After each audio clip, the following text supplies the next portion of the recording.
All right guys, सो 1 month before exams, अगले महीने I guess आप लोगों के फाउंडेशन है, इंटरमीडिएट है. सो couple of things I wanted to tell you guys कि what you should focus on and what you should not focus on right now. ठीक है, अगर आपका कोई टॉपिक रह गया है ना, अगर आपका कोई टॉपिक अभी बचा है पढ़ने के लिए, तो don't focus solely on that. उससे रिलेटेड आप उस पर कम फोकस करो, और जो जो आपने कंप्लीट कर लिया ना उसको आप रिवाइज करने पे ज़्यादा फोकस करो. ठीक है, ऐसा बताता हूँ मैं करना क्यों है. कि जो आपका टॉपिक रह गया है वो ज़्यादा से ज़्यादा कितने मार्क्स का होगा, 5 मार्क्स का होगा, 8 मार्क्स का होगा. ठीक है, बट बाकी जो आपने 90 मार्क्स का कंप्लीट कर लिया ना, जो आपको पास कराएगा, ठीक है, जो आपको पास कराएगा 90 मार्क्स का, अगर आप उसको नेग्लेक्ट कर दोगे ना, अभी अगर आप उसको ढंग से रिवाइज नहीं करोगे अभी, तो आपका टाइम निकल जाएगा. ठीक है, और अगर आप 2 बारी एटलीस्ट रिवाइज नहीं करते उस चीज़ को भी जो आपने 90 मार्क्स का प्रिपेयर करा है, तो आपका उसका भी कॉन्फिडेंस नहीं बन पाएगा. ठीक है, तो जो आपने 5 या 8 नंबर के चक्कर में आपने एक टॉपिक के लिए आपने अपने 90 मार्क्स का कॉम्प्रोमाइज़ कर दिया. ठीक है, सो अवॉइड डूइंग दैट. अगर आपका कुछ टॉपिक रहता है तो आप पहले आपका जो हो चुका है ना उसको पक्का करो, उसको रिवाइज करके डन कर दो उस टाइम पे. ठीक है, वो आपके लिए बहुत ज़्यादा बेनिफिशियल रहेगा. और उसके बाद जब आपका स्पेयर टाइम बचा है ना, तो जो आपका टॉपिक बचा है उसको थोड़ा थोड़ा करके कंप्लीट करते जाओ. और उससे रिलेटेड ना आप उसकी भी अब क्वेश्चंस पे ज़्यादा फोकस करना. ठीक है, मैं आपको बताता हूँ, क्योंकि एग्जाम में ना आपकी पढ़ाई कोई नहीं देखने आने वाला. एग्जाम में सारे ये देखेंगे कि आपने क्वेश्चन सॉल्व कैसे किया है, आप सोच पा रहे हो कि नहीं पा रहे, कि जो क्वेश्चन पूछना चाह रहा है आप उस हिसाब से आंसर भी कर पा रहे हो कि नहीं कर पा रहे. एग्जामिनर वही चेक करेगा और उसी पे आपको मार्क्स अवार्ड होंगे. ठीक है, कोई चेक नहीं करेगा कि आपने इससे रिलेटेड कितने नोट्स बनाए थे या कितने आपने ये करे थे, या आप अपने लिए करोगे, बट प्रायोरिटाइज क्वेश्चन सॉल्विंग. ठीक है, क्वेश्चन सॉल्व करना, प्रायोरिटाइज करना, exam papers, PYQs, MTPs, RTPs, इन सबको सॉल्व करना ज़्यादा बेनिफिशियल रहेगा आपके लिए. ठीक है, आपकी राइटिंग प्रैक्टिस भी बनेगी, फ्लो भी बनेगा एग्जाम के लिए. और third thing need to prioritize your health इस टाइम पे. ठीक है, एज यू नो कि वेदर भी ऐसे ही चल रहा है, you can get high fever अगर आप अपने हेल्थ का ध्यान नहीं रखते. अवॉइड ड्रिंकिंग कोल्ड वाटर, ये सब अवॉइड करो. बाहर का खाना, ऑयली खाना, just eat healthy home cooked food. ठीक है, एक्सरसाइज अ बिट, थोड़ा अपने आप को एक्टिव भी रखो, क्योंकि पता नहीं चलता एंड कहीं ना कहीं बैक में प्रॉब्लम हो जाए. या फिर टेक फ्रीक्वेंट वॉक्स, थोड़ी वॉक्स लो, थोड़ी आई साइट का भी ध्यान रखो, अपनी हेल्थ का ध्यान रखो. ठीक है, अपने मम्मी पापा से बात करते रहा करो, फ्रेंड से बात करते रहा करो, stay in touch with them. थोड़ा थोड़ा, ज़्यादा टाइम में कह नहीं रहा कि पूरे 1-1, 2-2 घंटे गायब हो जाओ, बट हाँ थोड़ा थोड़ा बीच में you need to just talk to them, थोड़ा रिफ्रेश हो जाता है. And stay hydrated, keep your diet clean. Just 1 महीना बचा है मेरे भाई. अगर अब मेहनत कर ली ना, और अब मेरी ये तीनों चारों बातों पे अपने प्रायोरिटाइज कर ली, इन तीनों चारों बातों को, और इन पे एक्शन ले लिया, तो आपका एग्ज़ाम का रिजल्ट काफ़ी बेटर हो सकता है. मैं आपको बोलूँ 10-20% आप एक्सपेक्ट कर सकते हो इन 3-4 बातों से कि आपका रिजल्ट बेटर हो जाएगा. ठीक है, so that is what I wanted to tell you today. और छोटी सी वीडियो थी, I thought let's tell people about this stuff. ठीक है, मैंने जनवरी 26 के लिए वीडियो बनाई थी, so I thought let's make it for September 1 as well, क्योंकि मैंने अभी वीडियोस बनानी स्टार्ट करी है. So I thought it would be a bit early to tell you guys सितंबर के लिए, बट आई थॉट कि let's do it and it will be beneficial for you. And most of you are replying to me in the comment section, and when I read those comments I just get motivation to give you advice more and more. Hardin, keep doing that. I respond to each one of your comments and अच्छा लगता है मुझे when I read that.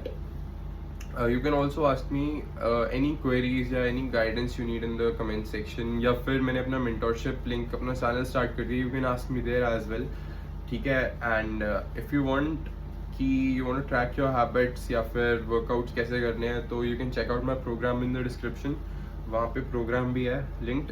And guys, one more thing, कि just prioritize ICAI का material, या फिर just एक बार ना उनके प्रीवियस ईयर के क्वेश्चन पेपर ज़रूर देखो. ठीक है, क्योंकि उन्हीं में से कहीं ना घूम फिर के वही आती है चीज़ हमेशा. मैंने बहुत बार नोटिस किया है, बहुत एक आपका 20% का मार्जिन होता है जहाँ पे ICAI कुछ नए टॉपिक्स देगा या नए कुछ क्वेश्चंस फ्रेम करके देगा.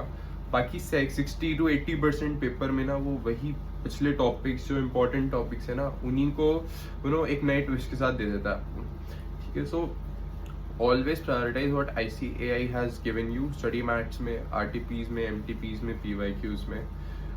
If you just concentrate on that ना, आपका पेपर बहुत स्मूथ जाएगा, मक्खन की तरह जाएगा. और उनके solutions भी देखते चलना, the working notes they are giving you, ठीक है, जो उनके मॉड्यूल्स में है या फिर RTPs में, MTPs में है, क्योंकि वो वर्किंग नोट्स के को बहुत ज़्यादा नंबर्स मिलते हैं. ठीक है, वर्किंग नोट आपका कभी कभी सोल्यूशन से ज़्यादा मार्क्स आपको ना वर्किंग नोट पे मिलते हैं कुछ टॉपिक्स में.